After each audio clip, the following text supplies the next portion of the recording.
अंबरनाथमध्ये रक्षाबंधनाच्या निमित्तानं महिलांच्या कला, कौशल्य आणि उद्योजकतेला हक्काचं व्यासपीठ मिळवून देणाऱ्या उडान फेस्टचं आयोजन करण्यात आलंय। शनिवार आणि रविवार असे 2 दिवस महात्मा गांधी विद्यालयात हा फेस्ट आयोजित करण्यात आलाय। गुलाबराव करंजुले पाटील प्रतिष्ठान, जीबीके ग्रुप आणि नगराध्यक्षा तेजश्री करंजुले पाटील यांच्या माध्यमातून हा उपक्रम आयोजित करण्यात आलाय।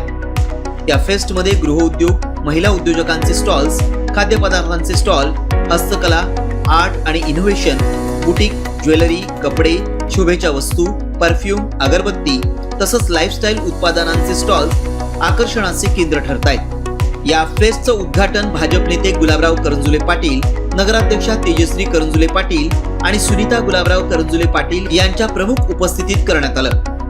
भाजप महिला मोर्चा अध्यक्षा कांचन मिश्रा आणि पौर्णिमा जाधव यांच्या नेतृत्वात महिलांच्या सशक्तीकरणासाठी हा उडान फेस्ट आयोजित करण्यात आलाय। महिलांच्या स्वप्नांना, मेहनतीला आणि कर्तृत्वाला नवी दिशा देण्यासोबतच त्यांच्या व्यवसायाला ग्राहक आणि बाजारपेठ मिळवून देण्याचा प्रयत्न या फेस्टच्या माध्यमातून करण्यात आलाय। 22 आणि 23 ऑगस्ट रोजी सकाळी 11 ते रात्री 9 वाजेपर्यंत अंबरनाथ पश्चिमेच्या महात्मा गांधी विद्यालयात हा उडान फेस्ट सुरू राहणार आहे। नागरिकांनी उडान फेस्टला आवर्जून भेट द्यावी आणि खरेदीचा आनंद घ्यावा असं आवाहन नगराध्यक्षा तेजश्री करंजुले पाटील यांनी केलंय।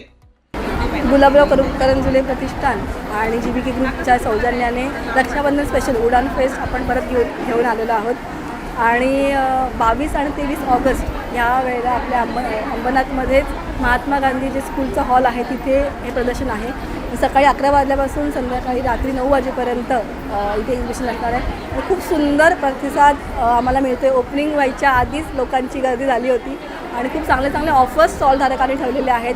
इथे साड्यांचे स्टॉल्स असतील, त्याचबरोबर ज्वेलरी आहे, त्याचबरोबर हँडबॅग्स आहेत, फूड्सचे खूप सारे स्टॉल्स आहेत आणि मला वाटतं तुम्ही येऊन लोकांनी बघितलं पाहिजे। ह्या महिला आणि 90% स्टॉल्स हे महिलांनी लावलेले आहेत आणि महिलांना प्रोत्साहन देणे हा एक उद्देश ठेवूनच आपण ह्या प्रदर्शनाचं आयोजन केलेलं आहे। त्याच्यामुळे अंबरनाथकरांना आणि आजूबाजूच्या परिसरातील लोकांना सांगते मी की नक्की तुम्ही या आणि सण सगळे आता येतातच आहेत, रक्षाबंधन आहे, गणपती आहे, तर तुम्ही नक्की इथे येऊन शॉपिंग करा। खूप सारं डेकोरेशनचं सामानसुद्धा अगदी इथे चांगल्या दरामध्ये तुम्हाला उपलब्ध होणार आहे। त्याच्यामुळे या आणि व्हिजिट करा आणि शॉपिंग करा। मागणी होते, आज सकाळीच एक काका आले होते, त्यांनी सांगितलं आमच्या ईस्टला सुद्धा सर्वोदय हॉलमध्ये तुम्ही लावा। पण म्हटलं आता लगेच शक्य नाही आहे, परंतु नक्की दिवाळीच्या आधी अजून चांगल्या प्रकारचे स्टॉल्स घेऊन आणि अजून मोठ्या प्रमाणामध्ये इव्हेंट करण्याचा आमचा प्रयत्न असणार आहे। त्याच्यामुळे दिवाळीच्या आधी आपण नक्कीच एक छान प्रदर्शन आयोजित करू।